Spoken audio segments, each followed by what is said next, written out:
Hello everyone, welcome back to Below Par, myself Joe Lovery. So in today's video then, we're going to chat through 5 essential items you would need to carry in your golf bag for less than £5. So we're picturing if you buy all these things together and you had £25, you should hopefully have some change because not each one's a fiver.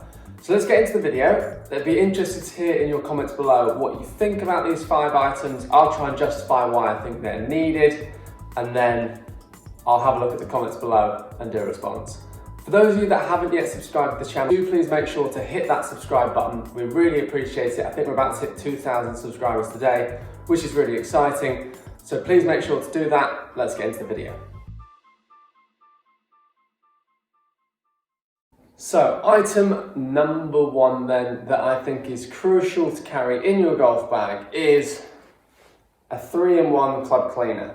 Now for those of you that haven't seen this before, you've got the bristle brush, you've got the bit for cleaning out the grooves, and you've also then got a brush as well for cleaning the club face. Now these come with 3 extensions there. The idea is you can carry this in your pocket when you're playing. It doesn't have to be strapped to your bag and can just make the whole thing look really neat.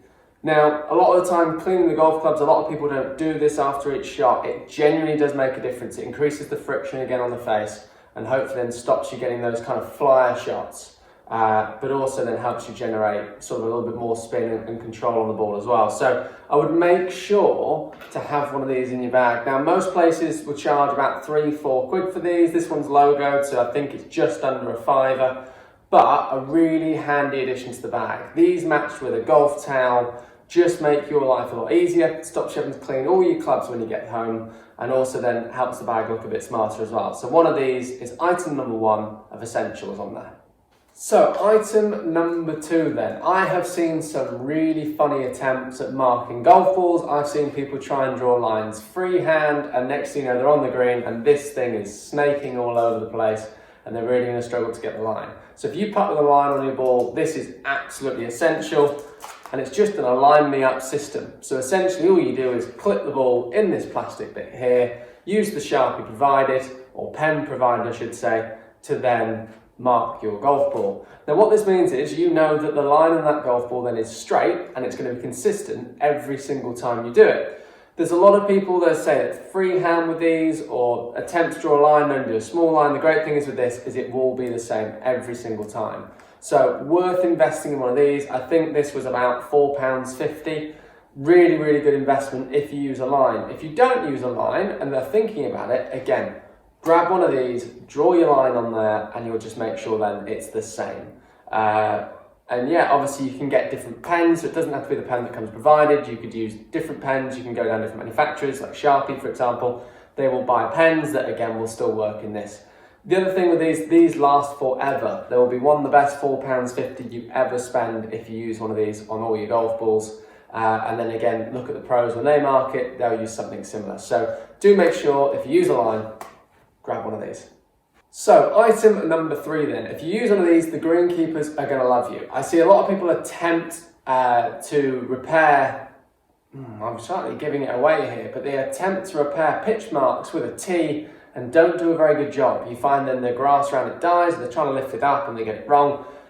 So you probably guess, item number 3 is a pitchfork. This will make a huge difference to how well you can repair your pitch mark. Unless you're a seriously advanced player, grab one of these. They're designed to be very, very easy to use. They also do some super snazzy designs now. You get sort of 2 prongs that are twisted and you can repair it even better. But a simple one like this would be amazing. Now, the really cool thing is with these is you can get them with different logos. So you could get one from your favorite golf club, or you could get one with, I don't know, companies do it as well. So if you have a company you really like or a brand you like, you'd be able to get one. I just think these are good. They're a great thing to have. I always enjoy it when I do a playing lesson and I see somebody pull one of these out because I know they're actually going to intend to repair their pitch marks that day. There is nothing worse than when you get to a green and you repair 10 or 15 pitch marks yourself and there's still loads there. So do make sure to invest in one of these. They're probably only £3 or £4. Realistically, you can buy cheap ones of these at about £1. They do, again, they just last forever. Unless you lose it, they will stay in your bag and they will continue to use it over and over. So why not treat yourself to a nice one next time you're at your golf club or you spot one that you really like. So item number 3, pitchfork. So, item number 4 then. Now I see a lot of people using wooden tees, which is absolutely fine. I personally use wooden tees, and I see a lot of people using castle tees. And I hear that question of, well, why are there no plastic long tees? And this then got me thinking, and actually I then looked in the shop and we have something that feels like Gap. We have some plastic long tees here. Now for a lot of people, the wooden tees break too easily and they end up making a bit of a mess. Now the really nice thing is with the plastic tees that are like this is you can use them like a wooden tee, so you can push them in all the way. However, you've also then got the ability to reuse this over and over again. Now I've used these before in the past and they last forever. I mean, to break one of these is a really good effort. They do just last. And I mean, in this pack, by the looks of it, you've got 10. So 10 tees in there. Probably will last you a year, maybe longer. So I would highly recommend, if you use the plastic castle tees at the moment and you're thinking you want to progress into an adjustable tee that's still plastic, this is the sort of option here. Yeah, I have nothing wrong with using wooden tees. As I say, I use wooden tees, but I have used these in the past. The main reason why I use wooden tees at the moment is they're not very expensive, but in fairness, these at £3.50 probably work out more cost effective than what my wooden ones do. So certainly not an issue with using these. Great thing is, again, you can adjust the height with them. They're not just set heights. You can have a play around with it. So would recommend these. The other thing is, I mean, these have got those rubber tips on them as well. So they're supposed to reduce the friction between golf ball and tee. I'm not sure how much friction a tee produces. I've not done any research on it. But if it's going to help you get a couple of yards, fab, do it. So there we go. Item number 4, some plastic tees that are adjustable. And this brings us on to the last item then. Now, I see a lot of people when they get to a green use coins. I don't mind people using coins at all. However, I just think it's quite nice to have something on the green that you can put down that you know is definitely yours. Because if you and your friend are both playing with 20p coins as ball markers, it becomes really difficult. So this is where something like a logo or custom ball marker comes in.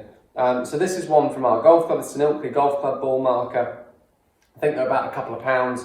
I personally use poker chips in mine, so I've got Las Vegas poker chips, $100. I've got a couple of other sort of ones from different golf clubs that are quite large. However, I also quite like carrying one like this that's a little bit smaller. The nice thing is with these, if you need to then change your ball marker or because it's in somebody's way, you can do something smaller, whereas if you're on the outside of the green, you do something larger.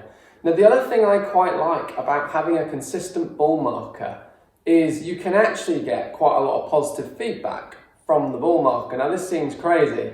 However, if you're used to putting this ball marker down and you putt with it and you hold every single putt you hit with this ball marker, suddenly you can see how that would start to create quite a good response or good feedback to you, that whenever you put this ball marker down, you feel like you're going to putt really well.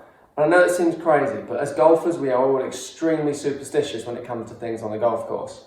So having something like this working in our favour is good. I've got a ball marker in my bag that if I putt with it on one side, I feel super confident I'm going to hold a putt. And now, so much so, I never actually put it the other way around. I always make sure it's on one side. It's like a coin sort of thing. It's got two sides on it, and the side that's blank is the side that's best for me. And I never now putt with it the other way. And that seems crazy, absolutely crazy. There's no logic with that. However, that's how it works. So that's what I'd recommend there. Item number 5, a ball marker with a logo of some sort.